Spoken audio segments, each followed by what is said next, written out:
Bonjour à toutes et à tous, et bienvenue. L'Église évangélique protestante de Carnières est heureuse de vous retrouver aujourd'hui pour partager un moment précieux autour de la parole de Dieu. Installez-vous confortablement. Que cette prédication puisse vous éclairer, vous fortifier et vous inspirer dans votre marche quotidienne avec le Seigneur. On va d'abord lire un texte qui nous parle de fruits, et on parlera aussi de fruits dans le partage de ce matin. Galates chapitre 5, verset 12. La Bible dit que les œuvres de la chair sont manifestes, donc indiscutables, et que c'est flagrant, qu'il y ait l'impudicité, l'impureté, la dissolution, l'idolâtrie, la magie, les inimitiés, les querelles, les jalousies, les animosités, les disputes, les divisions, les sectes, l'envie, l'ivrognerie, les excès de table et les choses semblables. Et ça, ce sont des mauvais fruits. Mais l'apôtre Paul rajoute le fruit de l'esprit, ce sont les bons fruits. C'est l'amour, la joie, la paix, la patience, la bonté, la bienveillance, la douceur, la fidélité, la tempérance. Et on pourrait dire que tous ces points, ce n'est pas quelque chose de naturel en nous. Ce sont des choses qui viennent à partir du moment où on se connecte à ce que Christ a fait pour nous. On est déjà dans l'année 2026, nous sommes dans le premier trimestre qui va bientôt se terminer. Mais l'année 2025, on pourrait dire qu'elle a été une bonne année et que le climat était très bon. Il a favorisé d'ailleurs des bonnes productions. Je suppose que tout le monde est au courant de ça. Je vais rentrer dans quelques détails. Ceux qui élèvent des abeilles, donc le miel a été bien produit. Le rendement excellent aussi pour les céréales. Ceux qui cultivent les vignes, des bons millésimes, saison exceptionnelle, diront les jardiniers amateurs. Et puis aussi le journal Le Sillon belge, qui est le journal des agriculteurs, pour ceux qui le connaissent, disait et titrait « Ensoleillement au bon moment et pluie au bon moment ». C'est très important de le savoir, parce que ce que nous avons dans nos assiettes, frères et sœurs, et que nous mangeons, quand nous mangeons des fruits, cela dépend du climat, cela dépend des agriculteurs, non pas de ce que les hypermarchés peuvent vous produire, mais aussi des bontés de Dieu. Et pour l'anecdote, pour vous rassurer, ce n'est pas parce que les productions ont été excellentes l'année passée que les prix vont baisser. Mais nous ne sommes pas ici pour parler et réfléchir sur les marchés, mais pour réfléchir à ce que nous pouvons produire, nous, comme fruits dans cette année 2026. Quand l'année est bonne, selon les situations, les circonstances, quelquefois on dit qu'on passe de bons moments, et puis que l'on sait produire de bonnes choses dans notre vie chrétienne, mais il peut aussi y avoir la sécheresse, parce que celle-là, il ne faut pas l'oublier. Ce n'est pas chaque année que les récoltes sont bonnes, non plus dans la vie de chacun, parce qu'il y a des hauts et des bas, et on vient encore juste de partager cette nouvelle de notre sœur Edith avec la petite Tryphène. Nous sommes confrontés à des difficultés, frères et sœurs, vous le savez bien. Il y a des entreprises qui ferment, il y a aussi chaque jour des nouvelles sur les politiques, il y a l'insécurité économique, on manifeste partout pour les crises qui surgissent à gauche, à droite et qui ronchent le monde. Les finances des États sont épluchées et puis certains pays sont aussi endettés et sont noyés par les dettes. Et voilà en gros les fruits que produisent les hommes. Mais la Bible, devant toutes ces turbulences et toutes ces vagues qui sont devant nous, qui apparaissent devant nous, nous apporte aussi son rapport et son conseil. Si on veut bien les suivre, c'est ce que Dieu avait donné d'ailleurs comme initiative aux hommes suivre ses conseils. Et Jérémie, au chapitre 17, nous dit ceci, à partir du verset 7 jusqu'au verset 8. « Heureux est l'homme qui se confie dans l'Éternel, et dont l'Éternel est l'espérance. Il est comme un arbre planté près des eaux, et qui étend ses racines vers le courant. Il n'aperçoit point la chaleur quand elle vient, et son feuillage reste vert dans l'année de la sécheresse. Il n'a point de crainte, ça ne l'inquiète pas, l'année de la sécheresse, et il ne cesse de porter du fruit. » Et on pourrait encore parler d'autres points, comme celui de l'eau. La Bible en parle aussi de l'eau, quelque chose d'important. Ne pensons pas non plus que, dans le sens physique et matériel, qu'il y aura toujours de l'eau, en se disant qu'en Belgique il n'y a pas de souci, puisqu'il y a abondance d'eau. On l'a encore vécu cette semaine. Mais je vous rappelle aussi, pour la parenthèse, que dans le nord de notre pays, il y a déjà des zones qui sont en alerte pour la sécheresse, qui s'annonce. Mais la sécheresse peut approcher sous une autre forme. Je l'ai dit tout à l'heure, la sécheresse spirituelle. C'est pour ça que Jésus a dit, trouverai-je encore la foi lorsque je reviendrai? On peut se poser la question quand on entend ces paroles. À qui sont-elles adressées?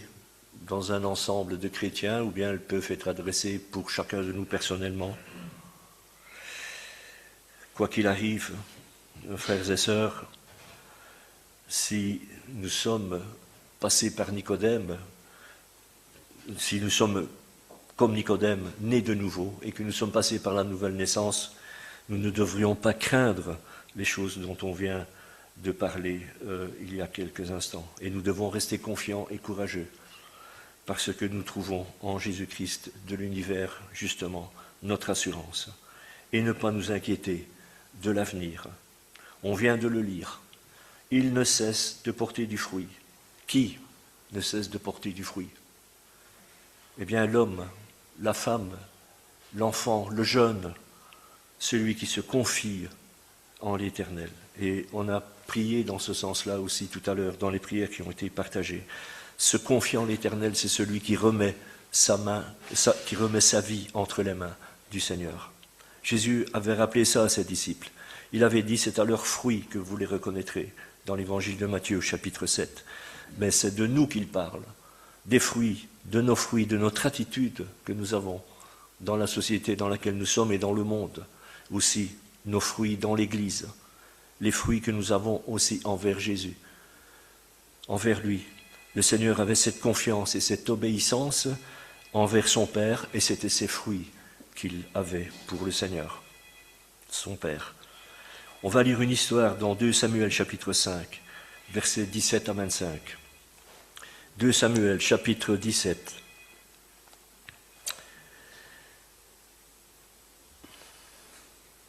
« 2 Samuel, chapitre 5, versets 17 à 25. C'est une question de guerre.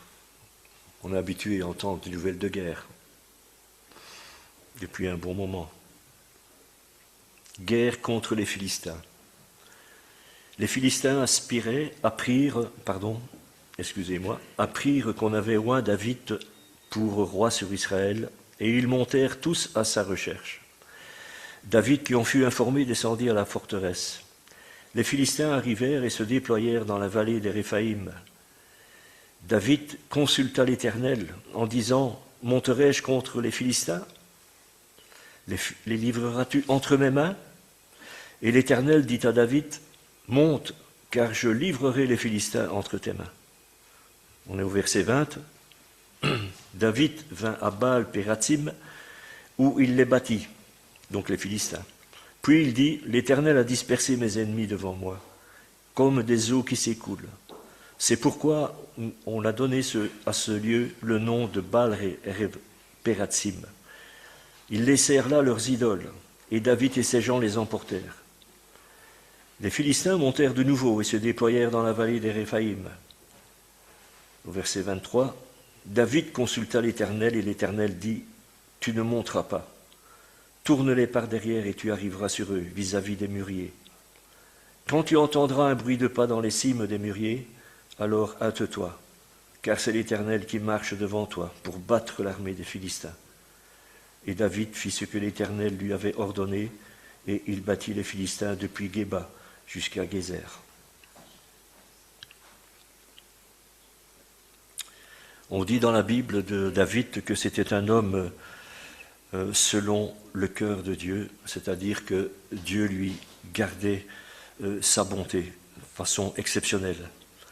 Mais ça n'a pas empêché à David qu'il ait eu des difficultés, qu'il ait eu à faire face à l'attaque de l'ennemi. On vient de le lire. Après la mort de Saül, le peuple, déjà dans le contexte, voulait que David soit roi, et ils avaient poussé pour qu'il le devienne. Et quand les Philistins ont appris ça, eh bien, que David avait été déclaré roi, ça les a énervés, quelque part. Et ils sont montés contre Israël pour faire la guerre et combattre Israël. Et on peut encore faire des parenthèses. Philistins, ennemi héréditaire d'Israël. Iran, ennemi héréditaire d'Israël à l'heure actuelle. Dans le livre de 2 Samuel chapitre 5 que nous venons de lire. Et on se rappelle que David était un homme selon le cœur de Dieu.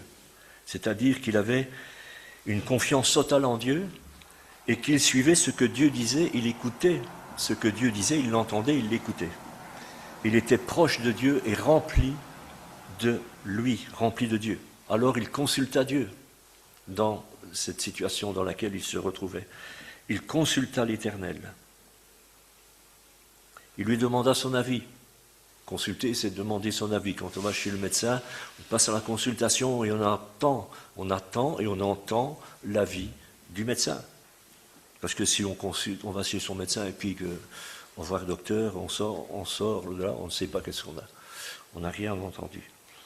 Donc David attendit et entendit la réponse et il chercha la réponse auprès de Dieu. Parce qu'il lui avait posé cette question.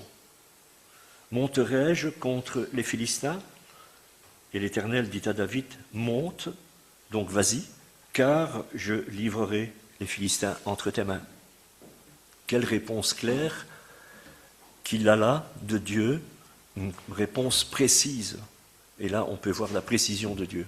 Parce que souvent, ou même quelquefois, Dieu a des réponses précises, même à notre rencontre.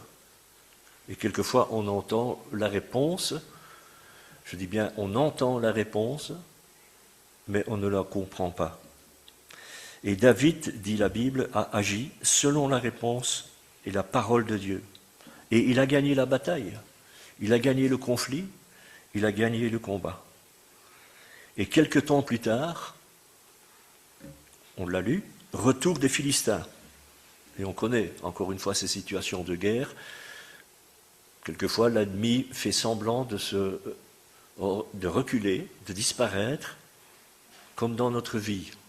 Lorsque nous sommes sous les attaques de l'adversaire, il nous laisse le temps de souffler et de reculer. Et puis il revient d'une façon plus intense, plus forte, plus subtile. Mais je fais encore une parenthèse, terre à terre.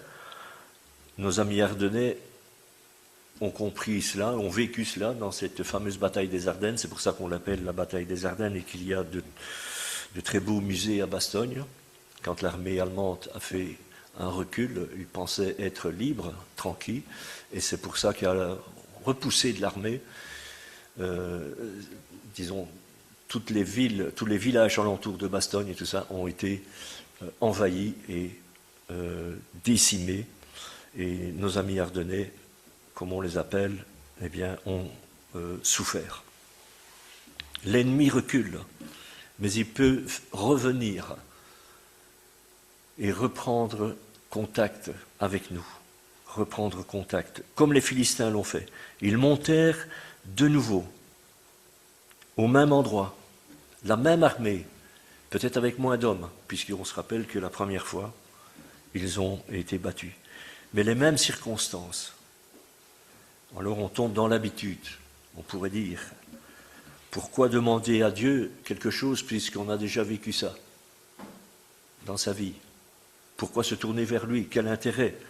Puisqu'on a la maîtrise, on a quand même gagné la première fois. On s'en est sorti. Il n'y a pas de raison.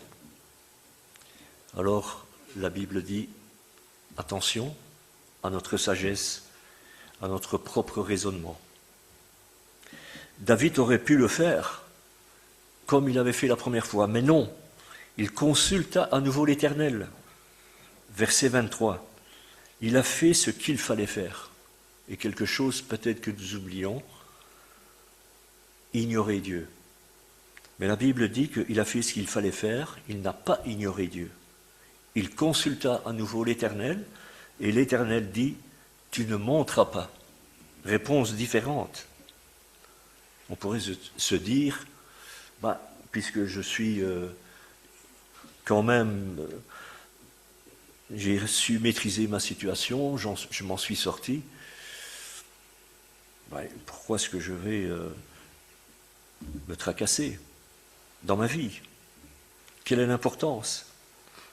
Il consulta l'Éternel, et l'Éternel dit, tu ne monteras pas.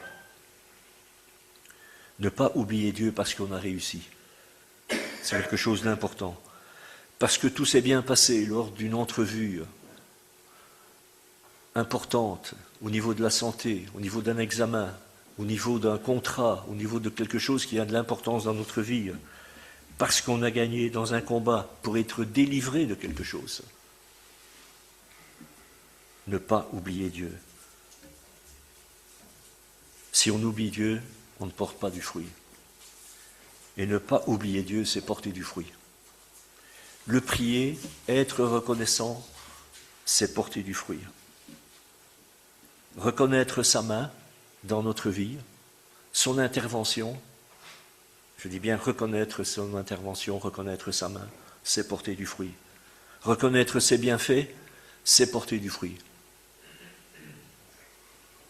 Traverser des difficultés et avoir suivi la direction de Dieu, c'est porter du fruit.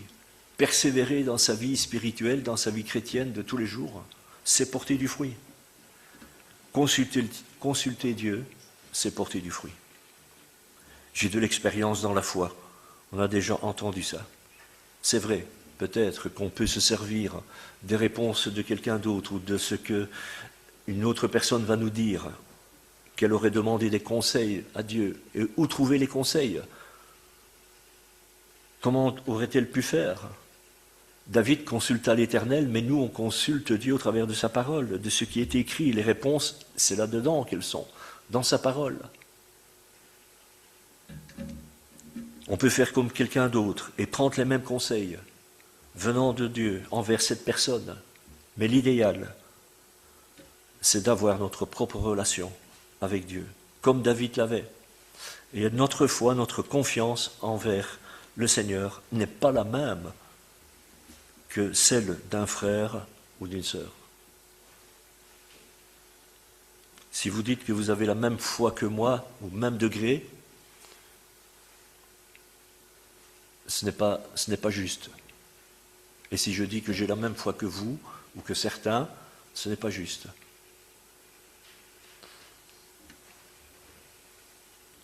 Elle a des degrés différents, la foi. Notre confiance en Dieu a des degrés différents.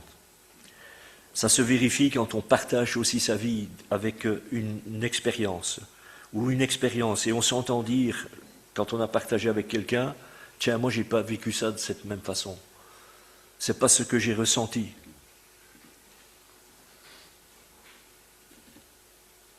La foi et la confiance en Dieu n'est pas une tradition. Et c'est pour ça que il arrive souvent que beaucoup de chrétiens, beaucoup de personnes n'ont pas de victoire qui dure parce qu'ils pensent que la vie chrétienne est une tradition. La foi et la confiance en Dieu, c'est une recherche personnelle, frères et sœurs, de chaque jour, de chaque instant. Et la volonté que Dieu veut pour nous, eh bien, c'est qu'on lui demande toujours conseil. Et que nous nous rappelions que nous devons rester dépendants de lui et pas indépendants. C'est tout le contraire aujourd'hui. C'est-à-dire, l'indépendance, c'est faire ce qu'on veut. On se rappelle ces paroles que nous avons lues dans Jérémie chapitre 17, versets 7 à 8. « Béni soit l'homme qui se confie dans l'Éternel », donc se confier dans l'Éternel, qui demande la vie de Dieu, donc selon la parole, dans sa parole, et dont l'Éternel est l'espérance. Et celui qui fait ça sera béni, sera un homme heureux, sera quelqu'un qui sera heureux. On se rappelle, David interrogea l'Éternel. On se rappelle aussi que la première fois, la première réponse était « vas-y ». La deuxième réponse, c'était « n'y va pas ». Les réponses que Dieu peut nous donner peuvent être différentes aussi d'une personne à l'autre, et la réponse peut aussi se faire attendre. Et attendre, c'est quelque chose qui est difficile aujourd'hui. On ne sait plus attendre. Pouvoir attendre sans s'énerver, sans râler, c'est aussi porter du fruit, si on parvient à le faire. Différentes situations, différentes sortes de fruits. David n'a pas foncé dans ce combat. Il a attendu avant d'attaquer, jusqu'à ce qu'il entende un bruit. C'est dans la deuxième phase. Si on relit 2 Samuel, chapitre 5, versets 23 à 24. Et ce bruit, c'était qui? Si les textes sont écrits, des pas dans les cimes des mûriers, alors dépêche-toi. La réponse, c'est l'Éternel qui marche devant toi. Voilà le bruit qu'il devait entendre. L'Éternel qui marche devant toi. On s'imagine la tension, les sens en éveil, le calme intérieur et le calme extérieur. On pense que David était dans cette situation-là, puisque l'Éternel marchait devant lui et qu'il avait reçu la réponse. C'est la description aussi de la vie et de l'activité humaine. Sous tension, bruyante, 200 à l'heure. On est sous pression, on ne prend plus le temps, on n'a pas le temps. Il y a tellement à faire. Notre esprit déborde et on n'entend pas l'ennemi arriver. On n'y prête pas attention à ce que la parole dit. Ça peut nous arriver de tomber dans les pièges de l'ennemi. Il se retire, il nous remet en confiance, et puis il revient. Et si on n'est pas armé, si on n'a pas cette sérénité et cette paix que l'on trouve en Christ, on va tomber dans le piège. Le Seigneur nous rappelle et nous montre dans un texte qu'être calme et tranquille, c'est important pour notre santé spirituelle, mais aussi pour notre santé tout court. Il y aurait probablement moins de fils chez les médecins si on pouvait vivre ce verset de Ésaïe chapitre 30, verset 15, qui nous dit « C'est dans la tranquillité, donc dans la sérénité et le repos, que sera votre salut.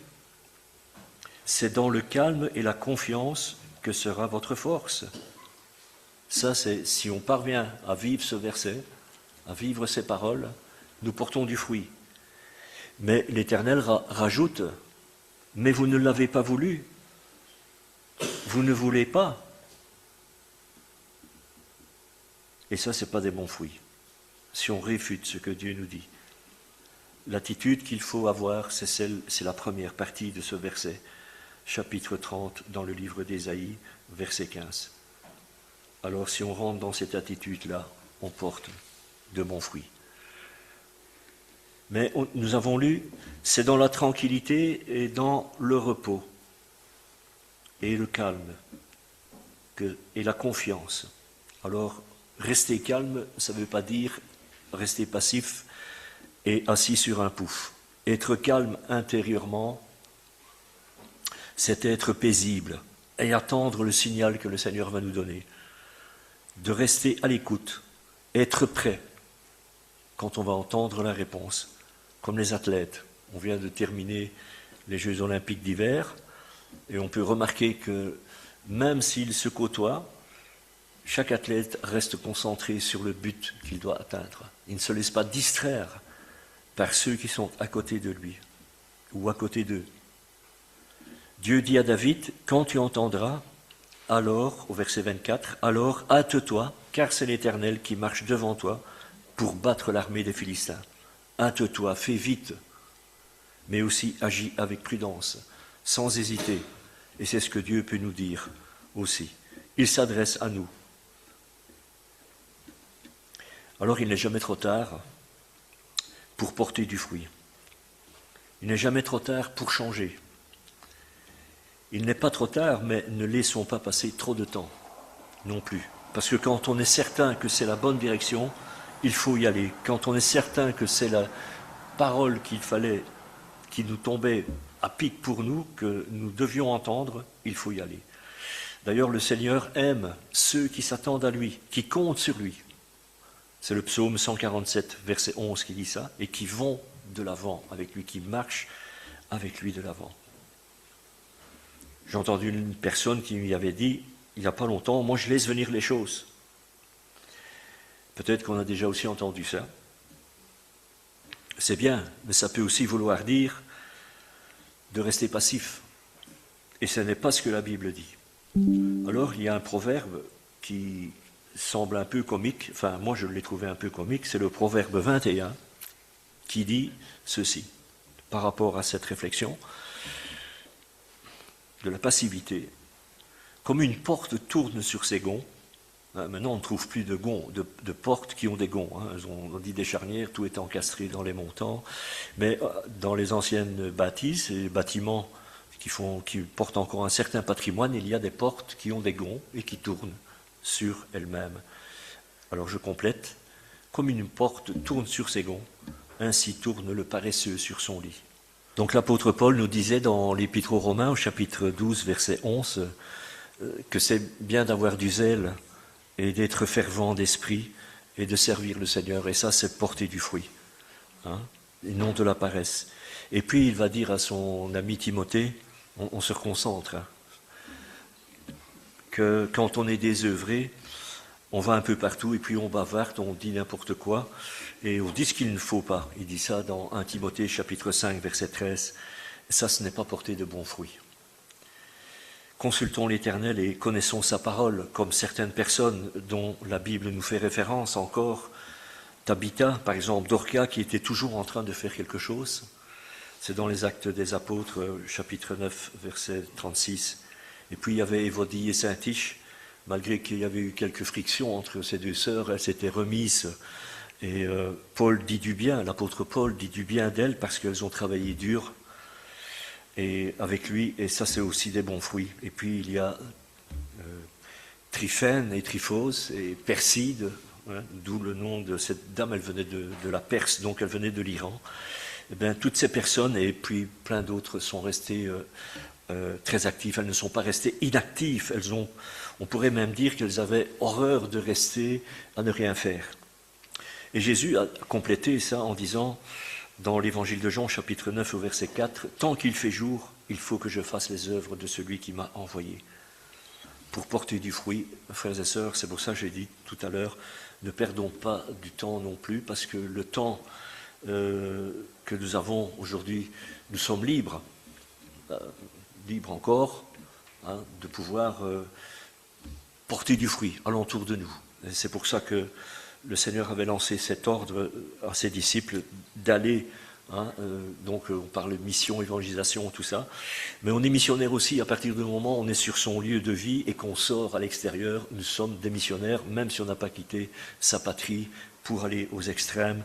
Quelque part, on peut reprendre cette image-là. Mais revenons à notre ami David, qui a gagné ce combat contre les Philistins. Est-ce qu'il était devenu arrogant, orgueilleux et prétentieux suite à cette victoire qu'il avait obtenue? Eh bien non. Pourquoi? Bien parce que quand on est béni, frères et sœurs, et que tout va bien, c'est là que ça devient le plus dangereux. Parce que plus dangereux que les épreuves, parce qu'on oublie de donner l'honneur ou la reconnaissance à Dieu. Et Dieu, ça c'est quelque chose qu'il n'aime pas. Quand il y a la réussite dans un domaine de notre vie, si on oublie de l'honorer et qu'on n'accorde pas son attention à Dieu, eh bien ça, il n'aime pas. Il ne faut pas oublier. C'est ce que David a dit d'ailleurs. Il a dit, l'Éternel a dispersé mes ennemis devant moi, au verset 20.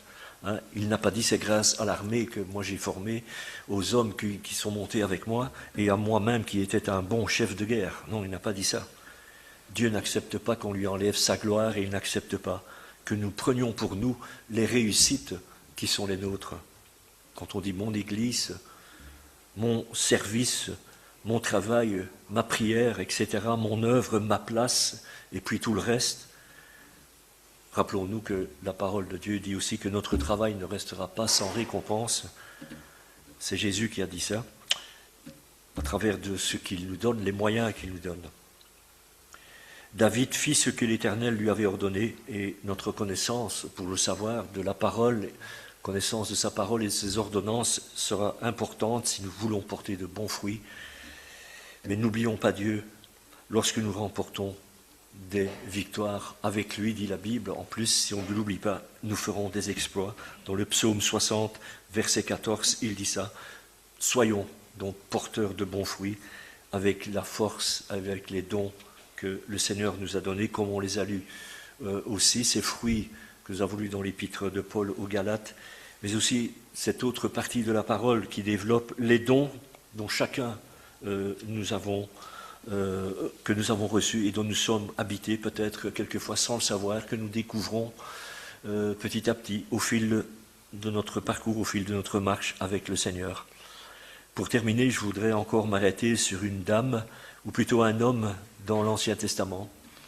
Dans le livre de Ruth, il y a 4 chapitres, c'est très facile à lire, je vous inviterai à les lire chez vous, où on rencontre cet homme, un propriétaire au patrimoine important, il s'appelle Boaz, et qui fait la démonstration de sa générosité envers Ruth. Il porte là, en faisant cette démonstration-là, il porte des fruits. Et plus tard, il va même soutenir et aider encore la famille de Ruth dans la suite de cette histoire. Boaz était un homme qui aimait Dieu et il portait du fruit pour Dieu. Il va même plus loin alors dans sa démarche. Et c'est pour ça que je vous invite à lire les 4 chapitres pour connaître donc toute cette histoire de Ruth, très facile à lire, très court aussi à lire. Alors frères et sœurs, quelle que soit notre situation, quels que soient nos moyens, notre statut, si nous avons un regard circulaire, donc en demandant à Dieu du discernement pour être porteur de fruits pour lui dans notre vie, eh bien il va le faire. Il va nous montrer les occasions et il va nous aider à le faire. La Bible dit encore, et on va terminer sur ça, le Proverbe 11, chapitre 11, c'est le verset 24, il y a un brossage qui est fait là jusqu'au 12. Celui qui agit bien est comme un arbre qui donne la vie. C'est semblable à ce qu'on a lu tout à l'heure. Celui qui possède la sagesse gagne les cœurs, et celui qui cherche à bien agir, les gens l'approuvent. C'est quand même plus important que d'être désapprouvé aussi par notre entourage. Donc, celui qui cherche à bien agir, les gens l'approuvent. Bon, on a une occasion, voilà, de le faire ici. En conclusion, le Seigneur approuve quelqu'un qui agit bien. Et celui qui écoute Dieu porte des fruits et glorifie Dieu. Et celui qui fait ça sera récompensé. Et Jésus va dire ceci, dans Jean chapitre 15 au verset 8, « C'est ainsi que mon Père sera glorifié, et que vous serez mes disciples, a dit Jésus. » Au psaume 67, versets 4 et 5, « Que son nom soit célébré, connu et adoré, parmi toutes les nations et parmi les peuples. » Voilà encore un appel, si on veut vivre cette parole pour porter du fruit. Alors, lorsque nous serons ces porteurs de fruits et que nous serons des gens bien, appréciés de Dieu, nous accomplirons cette mission pour laquelle le Seigneur nous a appelés et qu'il a demandé comme à ses disciples il y a déjà très longtemps, mais cet appel qu'il a lancé il y a très longtemps est toujours actualisé aujourd'hui. Et quand on y répond, c'est comme si on répond à un mandat. Peut-être que, comme je l'ai dit, on n'est pas tous des missionnaires, tous des évangélistes ou des enseignants. Nous-mêmes, nous ne sommes pas des enseignants. Il y a des grands théologiens, on le sait bien, il y a des grands enseignants, des grands prédicateurs, des grands orateurs. Il n'y a pas besoin de tout ça aussi, c'est important. Mais à tous, Jésus a dit d'aller. Et quand nous participons ainsi à son appel et que nous prenons au sérieux ce qu'il dit, ce qu'il souhaite, alors nous sommes des porteurs de fruits pour lui et nous le glorifions à ce moment-là. Voilà, frères et sœurs, ce que je voulais partager avec vous. Merci d'avoir partagé ce moment avec nous. Que ce message vous accompagne et vous fortifie dans votre marche avec Dieu. N'hésitez pas à vous abonner pour recevoir les prochaines prédications et à partager autour de vous. Que Dieu vous bénisse richement. À très bientôt.